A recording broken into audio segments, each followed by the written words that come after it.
কিছু কিছু লোক ক্ষমতায় যাওয়ার লোভে দেশটিকে একটা অস্থিতিশীল পরিস্থিতির মধ্যে নিয়ে যেতে চায়। অনেকে জুলাই নিয়ে কথা বলেন, জুলাই যোদ্ধা ইত্যাদি ইত্যাদি। আরে ভাই, জুলাইয়ের মধ্যে আমিও তো ছিলাম। আমরা কথাটা বলি না, বহু লোক বহু সমালোচনা করছে এই সরকারের। ভাবতে এরকম যে এই সরকার 1000 বছর ক্ষমতায় আছে। সরকার ক্ষমতায় আছে মাত্র কয়েকটা দিন, 17 বছর ছিল অন্য একটা দল। এটা ভুলে গেলে চলবে না তো। অনেকেই ভাবেন যে এই সরকার বোধহয় 17 বছরের সরকার, বোধহয় 17 বছর সরকার। আসলে তা নয়। আপনাদের বুঝতে হবে, আপনার সংবাদের পত্রের মাধ্যমে, আপনাদের মিডিয়ার মাধ্যমে তুলে ধরেন এই সরকার এখনো পর্যন্ত 1 মাস পূর্ণ করে নাই। 1 মাসের সরকার। 17 বছর বাংলাদেশের মানুষ যেভাবে কষ্ট করেছে, একইভাবে আমরাও কষ্ট করেছি।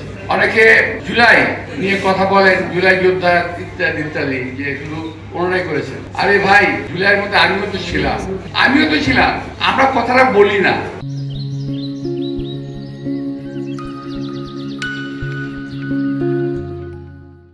জুলাই যোদ্ধারা বলেন যে তারা বয়স কম, তারা করেছেন। কারণ আমরা তো না করি না, কিন্তু আমিও ছিলাম। কর্ণফুলির সামনে ছিল আমার অবস্থান। তো আপনারা যারা বলতে চাচ্ছেন সরকারের সমালোচনা এখনই করেন, কালকে দেখলাম স্লোগান নিয়ে মাঠে নেমে গেছেন ঢাকা বিশ্ববিদ্যালয়ের কোনো কোনো জায়গায়। ভাই, কার বিরুদ্ধে স্লোগান দেন? এই সরকার একটা নির্বাচিত সরকার। আপনারা ভাববেন না যে এই সরকার একটা আওয়ামী লীগের মতো রাতের অন্ধকারের ভোটের সরকার, কিন্তু না।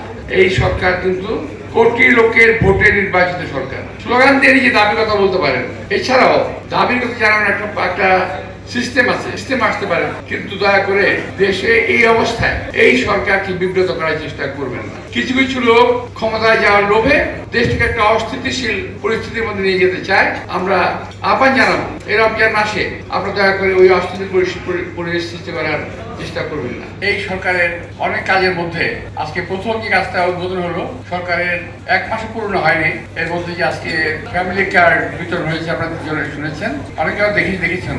এটা আমি মনে করি সরকারের একটা ভালো কাজের, কিংবা আমাদের যে 31 অঙ্গীকার ছিল, সেটা একটা প্রথম অন্যান্য দফাগুলোকে পরিপালন করার প্রথম পদক্ষেপ আজকে আমাদের প্রধানমন্ত্রী নিয়েছেন। তাকে আমি ধন্যবাদ জানাচ্ছি আপনাদের সকলের মাধ্যমে।